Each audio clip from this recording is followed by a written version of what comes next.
Have you ever realized your marriage was over, not because someone stopped loving you, but because they stopped believing you? That was the lesson I learned on the loudest night of my life.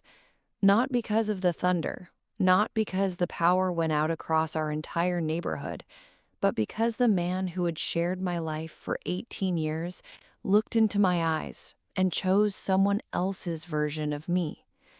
My name is Claire Donovan. I'm 52 years old, and I've spent most of my career as an elementary school principal. Every day, I tell children that honesty matters, that trust can be repaired. I believed those words until the night my own family forgot how to listen. Outside, a violent storm was blacking out the entire neighborhood. Inside our dark living room, lit only by a weak emergency lantern, there were three of us: me, my husband Michael, and Ryan, Michael's 30-year-old son from his first marriage, who had moved back in with us a few weeks ago. I thought I was giving Ryan a safe place to land. I had no idea he had brought a storm of his own. Without a word, Ryan stepped forward and placed a small cardboard box on the coffee table. "I think you should see these," he said quietly. Michael didn't answer. He slowly opened the box, revealing printed emails, a flash drive, and stacks of screenshots. "What is all this?" I asked.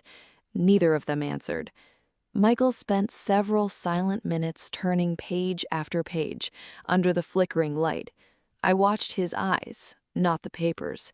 His expression wasn't angry, it was heartbroken, as though every page forced him to question 18 years of memories. Finally, he looked up. "Tell me one thing." He swallowed hard. "Have I been living with someone I never really knew?" "What? Michael, I don't even know what you're talking about." He lifted a printed email. "Then explain this." I stared at the page. It looked like an email I had written, except I had never written those words. "Claire, please don't make this harder," his voice cracked. I looked at Ryan. He stood behind his father with his arms folded, completely silent. He didn't accuse me, he just watched. That silence felt colder than shouting. "Michael," I pleaded, taking a step closer, "please tell me what's happening." Instead of answering, he held up more pages, screenshots, and transcripts. Every piece made me look like someone manipulative and dishonest, someone hiding her true intentions. None of it made sense. "What are these? Where did they come from?" I kept asking, but the silence stretched for 10, maybe 20 minutes. Outside, the storm pounded the house. Inside, my marriage was quietly dying. I searched Michael's face for the man who once promised me, "If the whole world turns against you, I'll still hear your side first." That man was gone. Finally, Michael walked to the front door and unlocked it. The wind forced it open, blowing rain and freezing air across the floor. Without turning around, he spoke. "I need you to leave, just for tonight." "In this weather? Michael, the roads are flooding. The power is out." "I know. I'm sorry." That was all he said. He had already decided he couldn't trust me. I walked closer. "Look at me, please. If you know me at all." His eyes remained fixed on the floor.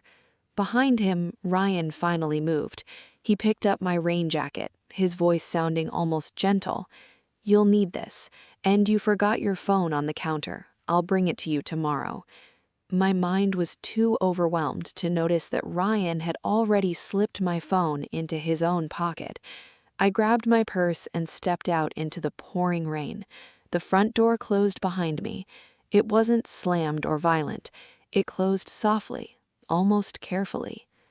That was the night I learned a door can close without making much noise and still echo through the rest of your life. People always say families fall apart because of one terrible day. They're wrong. The worst tragedies usually begin on ordinary Tuesdays when everyone still believes they're safe. 6 weeks before Michael asked me to leave, I thought our family was finally becoming whole again. Looking back now, I realize I wasn't watching the cracks. I was busy decorating the walls. Ryan came home on a quiet Saturday afternoon. He had finalized his divorce only a few days earlier, arriving with 2 suitcases, a pickup truck full of boxes, and the exhausted expression of someone who hadn't slept properly in weeks. Ryan was Michael's only child from his first marriage. When I married Michael 18 years earlier, Ryan was just 12. I never tried to replace his mother, and I never asked him to call me mom. I only hoped that one day he might think of me as family. When Michael told me Ryan needed a place to stay, my answer came before he even finished asking. Of course, he's coming home. Michael smiled in a way I hadn't seen in months. Thank you.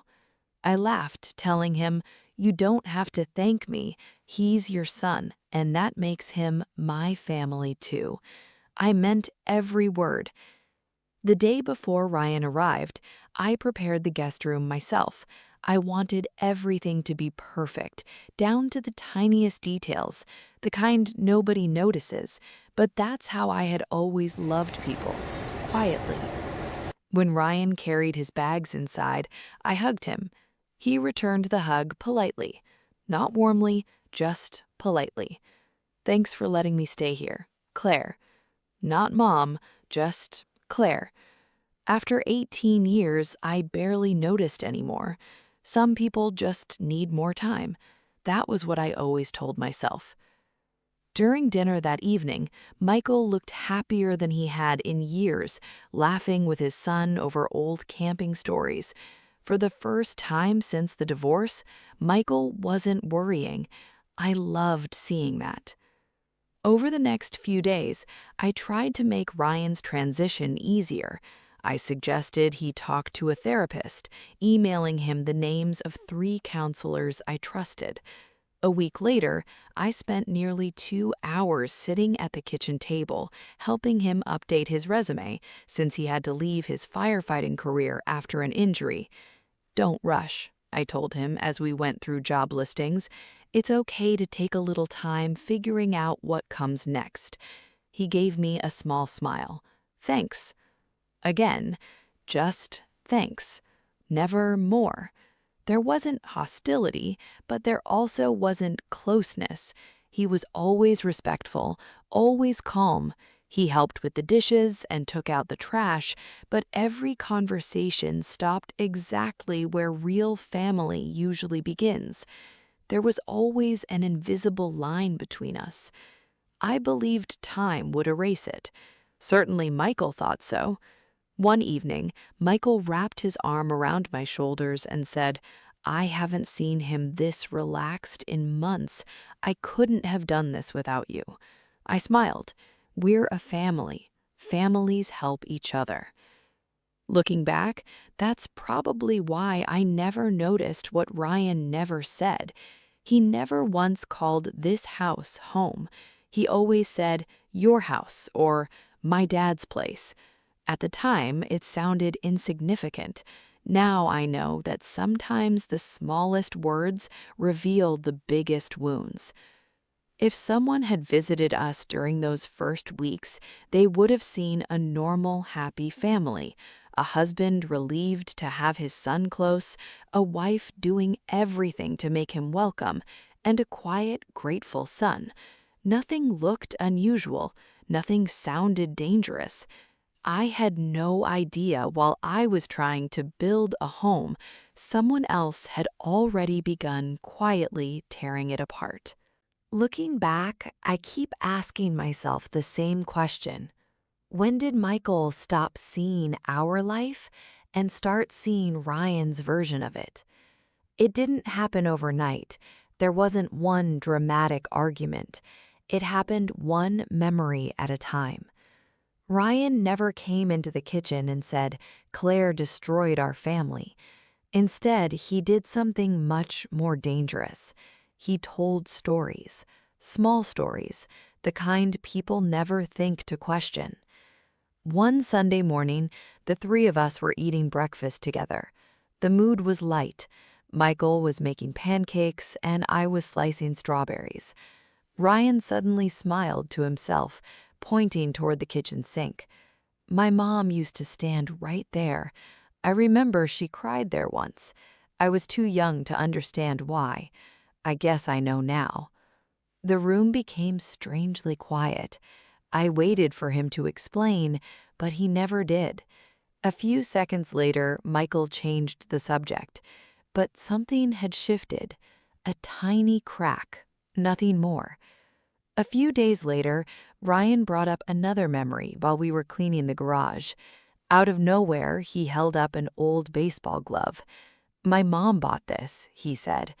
Michael smiled. "I remember." Ryan nodded, his voice sounding thoughtful, like he was simply remembering childhood. "She told me everything started changing after you met Claire. My mom used to say she didn't recognize you anymore." I froze. Michael stopped folding the moving blanket in his hands, looking down at the floor. "I don't remember her saying that," Michael said. Ryan answered quietly, "I do." Then he went back to unpacking. We only had memories, and memories are strange things. The more often you hear them, the more familiar they begin to feel. I started noticing something unsettling. Michael wasn't arguing with Ryan anymore. He was simply listening longer, more carefully, as if searching his own mind for pieces that might fit Ryan's version of the past. Around the same time, other strange things began happening. One afternoon, a colleague from school called to ask if I really meant to send a cold, insulting email. When I checked my inbox, I realized someone had forwarded a message of mine, but deleted the context underneath, completely changing the meaning. I assumed it was a technical error. A few days later, Michael confronted me about a voice message I supposedly sent him about Ryan. "I never left you one," I said. He took out his phone and played it. The recording sounded like my voice, but the sentences ended abruptly and the pauses were missing. "Michael, that's not what I said," I pleaded. He frowned. "It sounds like your voice." He didn't argue, but he also didn't say he believed me. That frightened me more, because doubt had entered the room, quietly, like water finding its way through a leaky ceiling. Over the following days, more cases appeared. Emails without the previous replies, texts without explanations, edited recordings. Everything lived in that uncomfortable space between truth and suspicion. I could feel Michael drifting farther away. He still asked if I wanted coffee, but there was hesitation now, tiny pauses before simple conversations, longer silences at night.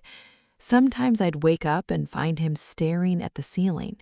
Whenever I asked what was wrong, he always gave the same answer: nothing. But after 18 years of marriage, I knew that nothing meant something he couldn't bring himself to say. I never imagined that every story Ryan told, every missing sentence in an email, and every edited second of a recording was quietly teaching the man I loved to remember our life through someone else's eyes. People think betrayal always looks dramatic. They imagine screaming, broken dishes, and doors slamming. But the worst betrayal I ever experienced happened in complete silence. It happened every time I trusted someone enough to leave my phone on the kitchen counter. By then, Michael had started asking unusual questions. Not accusations, just questions. "What time did you leave school today? Who called you this afternoon? Did Emma text you?" Emma was my closest friend, a licensed family counselor.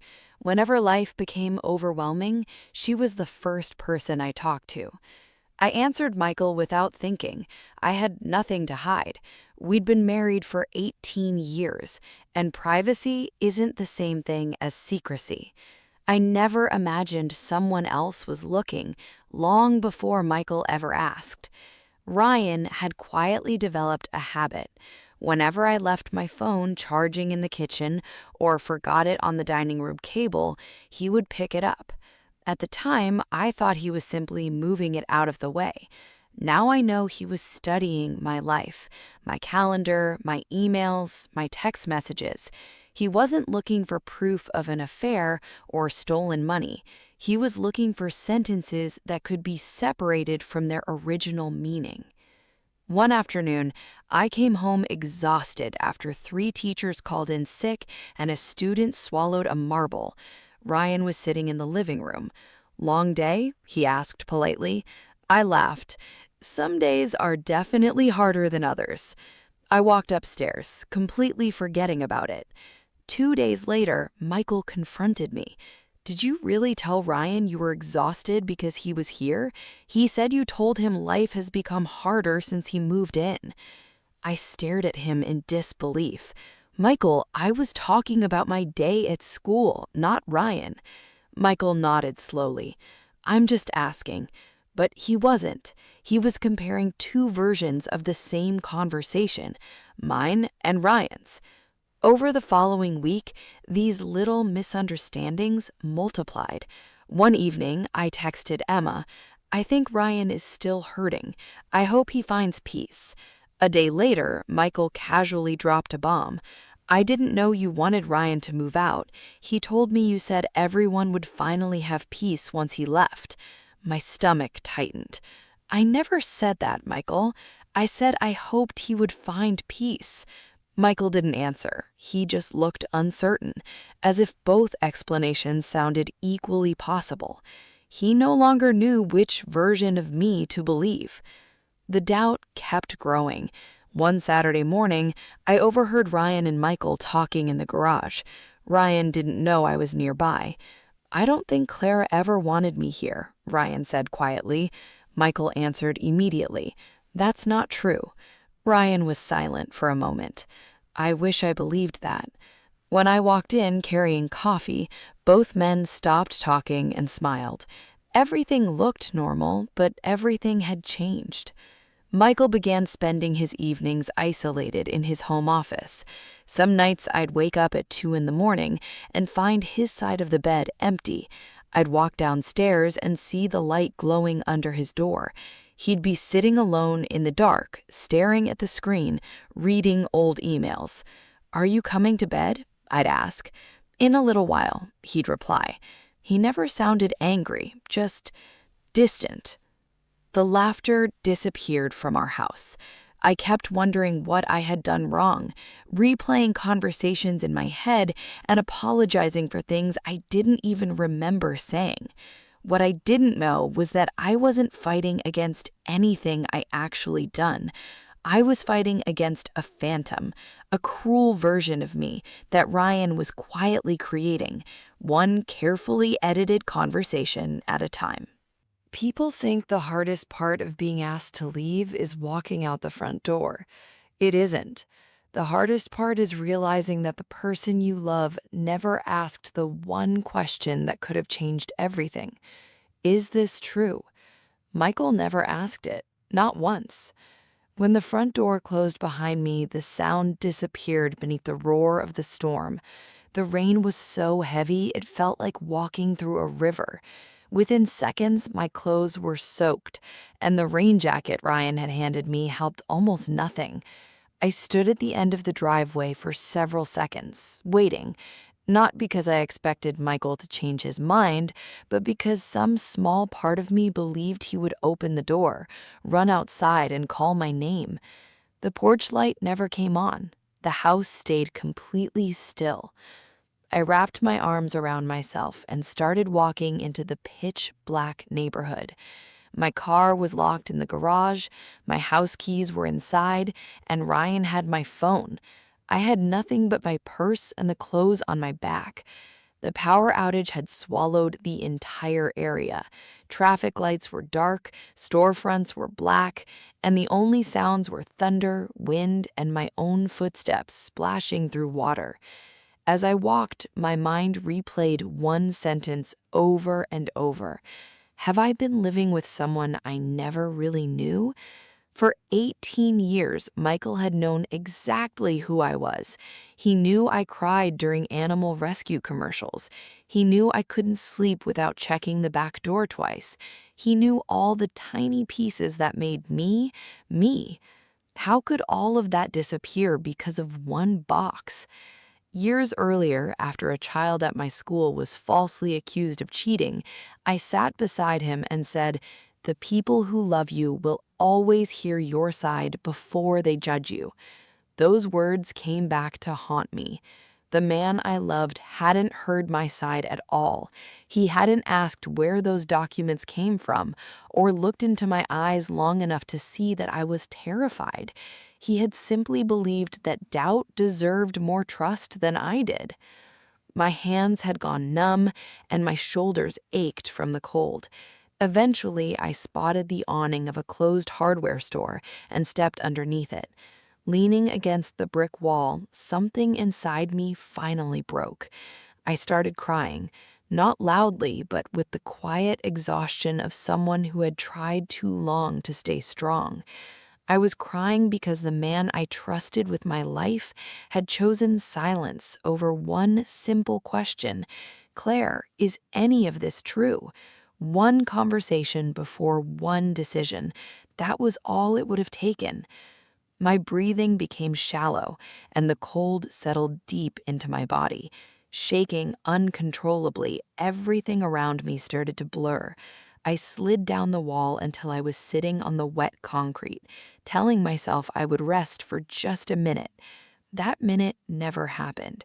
The last thing I remember was the glare of headlights turning slowly into the parking lot. Then everything went black. Later, I learned the driver was making late-night deliveries. His name was Daniel Ortiz. He almost kept driving, thinking I was just a pile of soaked blankets, but at the last second, he realized it was a person and called 911. The paramedics later told me that if he had arrived even a few minutes later, my condition would have been critical. I often think about that night, not because of the storm, but because a complete stranger stopped his truck to save me, while the man I shared a home with for 18 years never even came outside to see if I was alive. When I opened my eyes again, I didn't know what time it was. Everything around me was a sterile, blurring white. The ceiling, the walls, the sheets. Then I heard the steady beeping of a heart monitor. A hospital. The memories returned all at once. The storm, the freezing rain, Michael opening the front door, Ryan standing behind him, and then nothing. My throat felt like sand. A nurse noticed I was awake and stepped beside the bed with a gentle smile. "Good morning. My name's Melissa. You gave us quite a scare. You were found unconscious outside during the storm, cold, dehydrated, and exhausted. Fortunately, someone called 911 quickly." I managed a weak nod. Melissa checked the monitor before asking, "Would you like me to call your husband?" "No." The answer came so quickly that even I wasn't expecting it. Instead, I asked, "Can you call Emma?" Emma Carter had been my closest friend for almost 20 years. She was a licensed family counselor, and whenever life became too confusing to understand alone, she was the person who helped me make sense of it. About an hour later, Emma hurried into the room, her hair still damp from the rain. She crossed the room without a word and wrapped her arms around me. I was so worried. I whispered that I was okay, though it wasn't entirely true. Emma pulled a chair beside the bed. "I've been trying to understand what happened." I knew she expected me to talk about Michael, the box, and being forced out into the storm. Instead, I asked the only question that had been echoing in my mind since I woke up. Emma, when did Ryan start hating me? She blinked, taken aback. I don't know. I don't think he hated you. I think something happened. So do I said, looking down at my hands. Because none of this feels new. If Ryan hated me yesterday, he must have started long before yesterday. Emma didn't interrupt. She let the silence do its work. I closed my eyes and images of Christmas dinners, graduations, and vacations drifted through my mind. Ryan never looked happy, but he never looked angry either. He was always polite, respectful, just a little distant. For years, I thought it was just grief for his mother. Now I wasn't so sure. There has to be a reason, I whispered. Emma nodded. Then let's stop looking at yesterday. Let's look at everything. When did you first notice a change? I searched my memory until a single afternoon appeared. I think it was a few months ago, in the attic.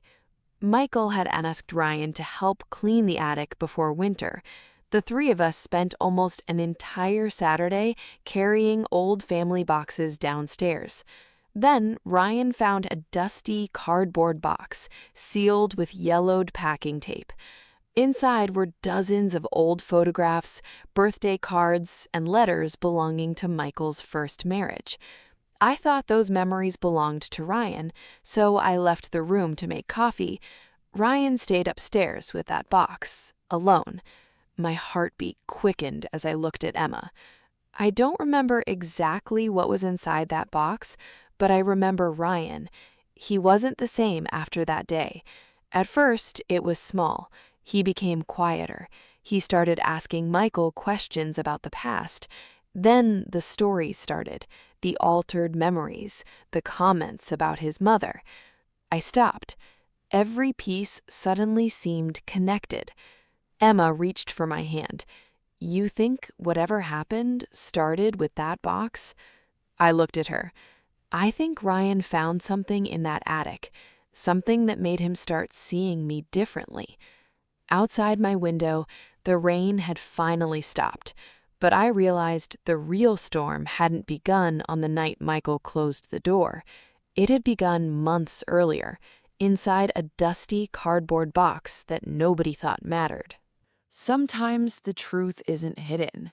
Sometimes it's simply left unopened. 3 days after I left the hospital, Emma drove me back to the house, not to see Michael or confront Ryan, but only to collect a few belongings while neither of them was home. The silence inside felt unfamiliar. It still smelled like the coffee Michael brewed every morning, but it no longer felt like my home. After packing a small suitcase, I stopped at the stairs. "The attic," I whispered. Emma didn't argue. Within minutes, we were climbing the narrow steps. The old cardboard box of photographs Ryan had opened months earlier was still sitting in the corner, but I knew those pictures weren't enough to change someone's entire life. I walked farther into the shadows.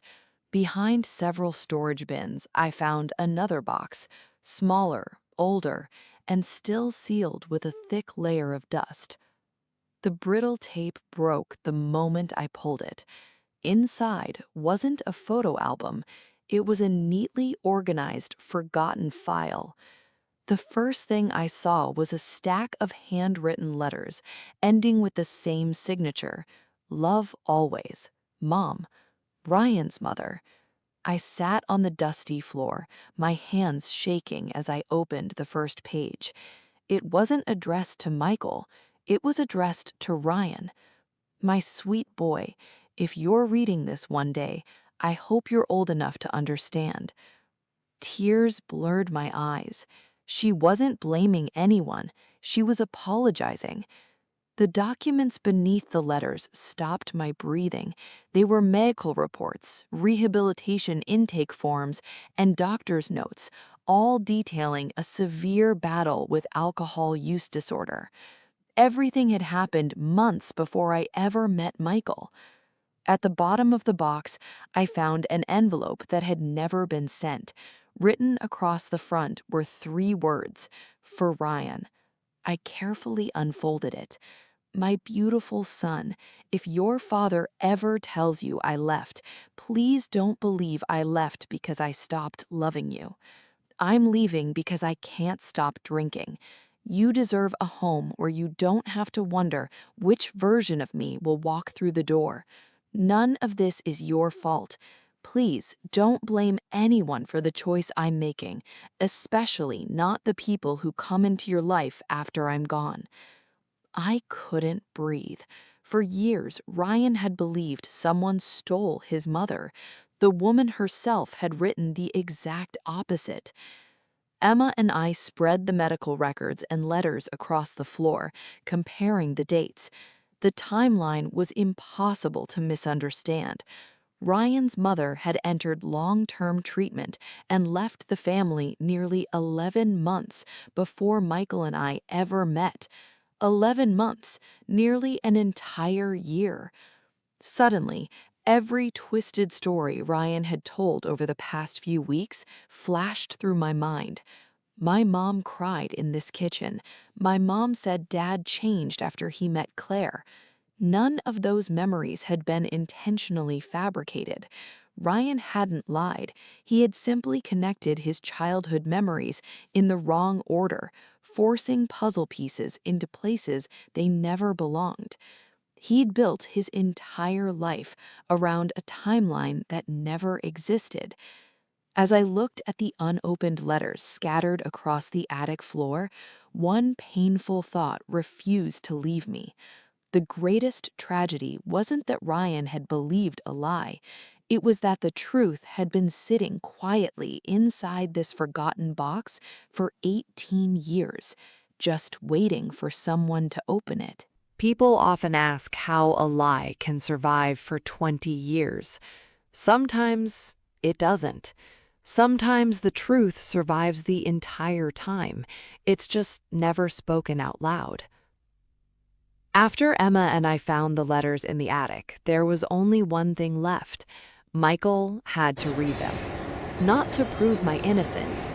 That part no longer mattered.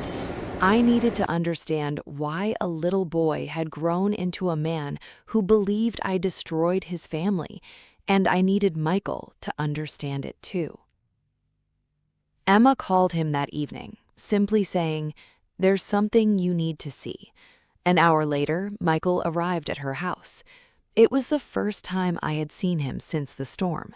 He looked older, his shoulders slumped, his eyes swollen from sleepless nights. He looked at me, whispering, "I'm glad you're alive." I nodded quietly. So am I. Neither of us mentioned the night he forced me out. Not yet. Emma placed the box on the dining room table. She said, "We found another box in the attic." She slid the first letter toward him. Michael adjusted his glasses and began reading. The room became completely silent. I watched his face change with every page, from confusion to disbelief, then to absolute guilt. His lips trembled as he reached the medical records, his voice barely audible. I buried all of this. He picked up the final unmailed letter addressed to Ryan. Halfway through, he covered his mouth. When he reached the last sentence, his eyes closed and the paper slipped from his fingers. "Oh God," he wept, resting his head in his hands. "I did this." I looked at him. "What do you mean?" Tears ran down his face as he lifted his head. Ryan was 11. He had already lost his mother, and I couldn't bear the thought of him losing her a second time. I told him she was sick, that she needed help, but I never said alcohol. I never told him she chose treatment or that she left because she believed she was hurting him. I thought he was too young. Michael stared at the floor, his voice cracking with the weight of a 20-year-old confession.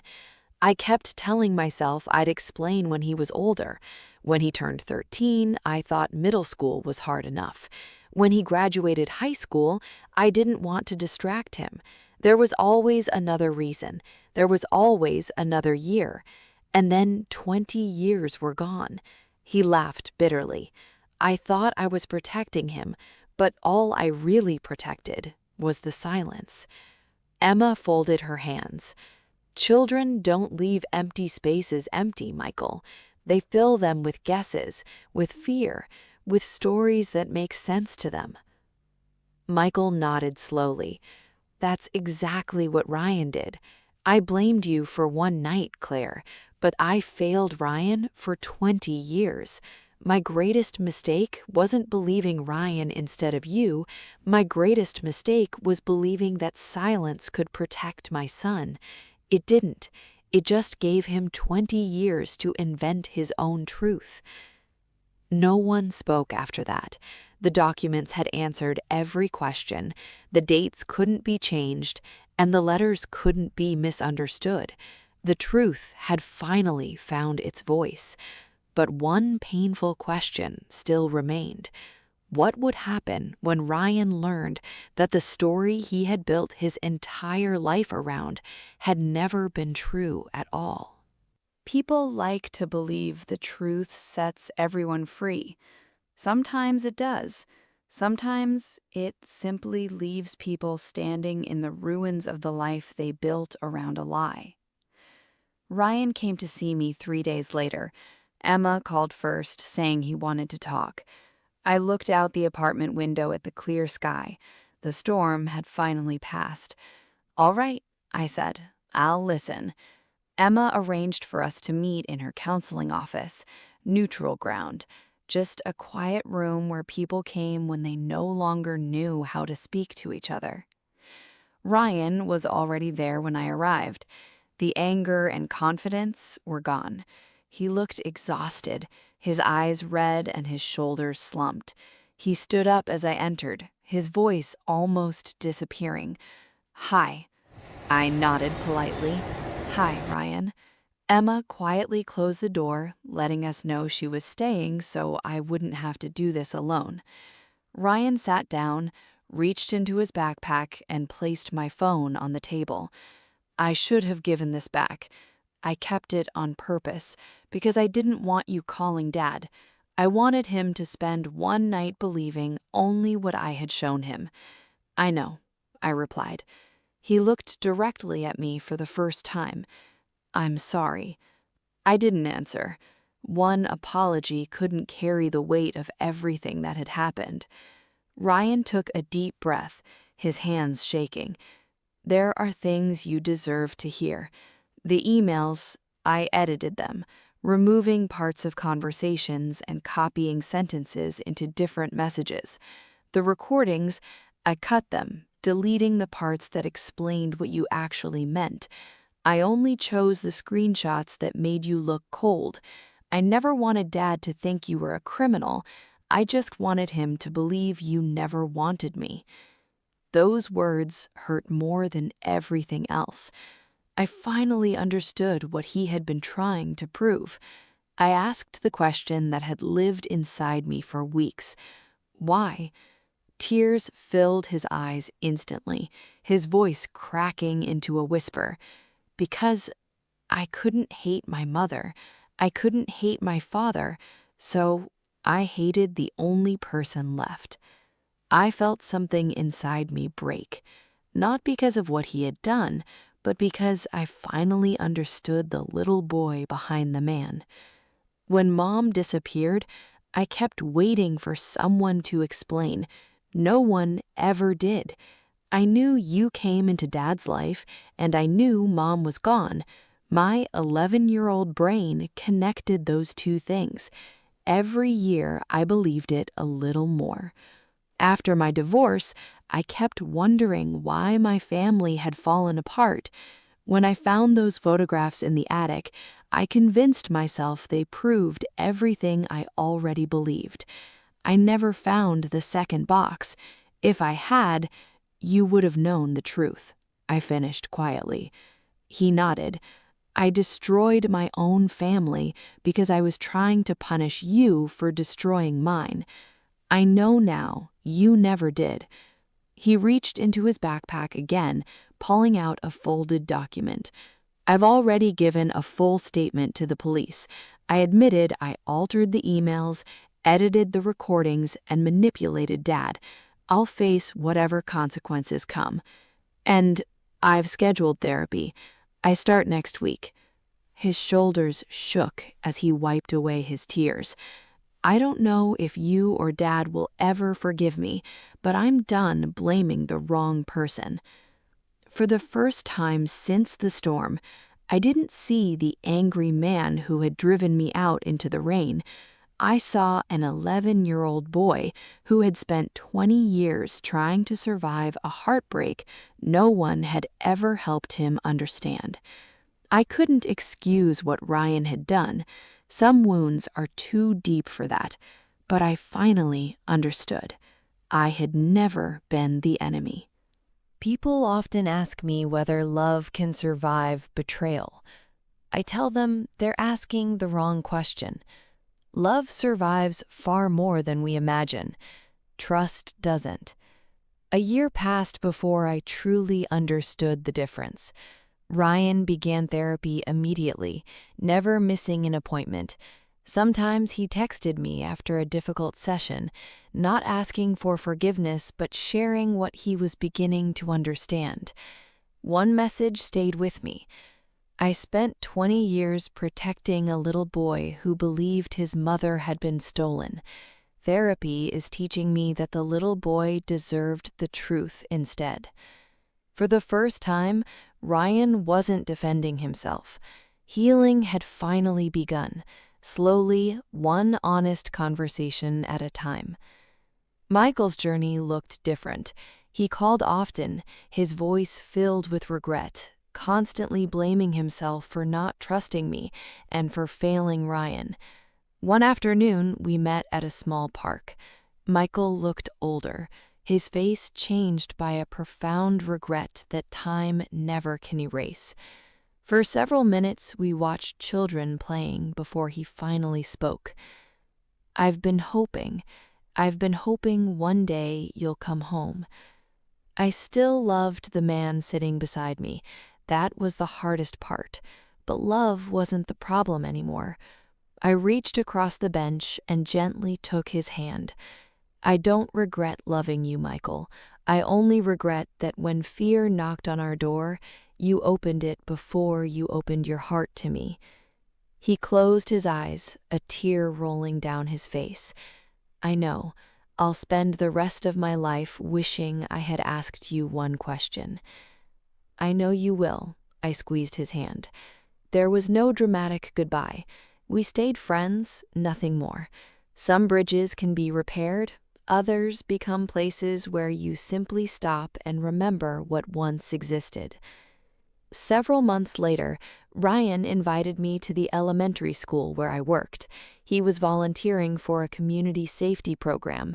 Watching him speak gently with the first graders reminded me of the firefighter he used to be, the one who ran toward danger instead of away from it. As the school parking lot slowly emptied, Ryan walked beside me toward my car. He stopped, looking nervous, almost like a child again. Then, quietly, he said, "Mom." Just one word.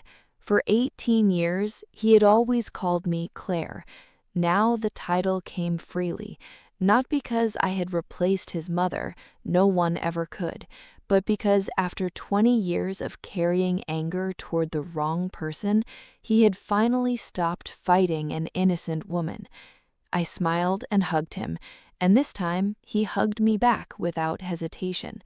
A real hug, the kind families give each other after finally telling the truth.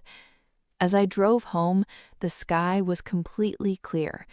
I realized the storm that night was never my enemy. It had simply uncovered what had already been happening for years.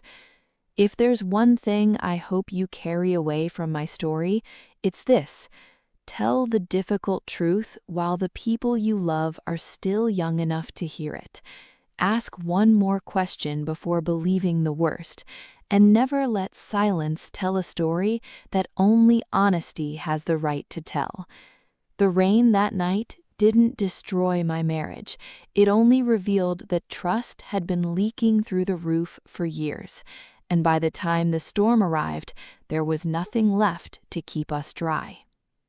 Thank you for listening to Claire Donovan's story here on Sweet Payback.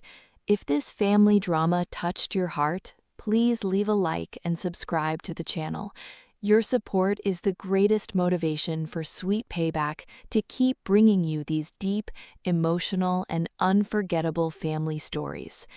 Do you think Michael should have opened that door in the storm? Could you ever forgive someone who ruined your life for 20 years based on a misunderstanding? Let me know your thoughts in the comments below. I read every single one of them. Goodbye, and see you in the next story on Sweet Payback. Have a peaceful night.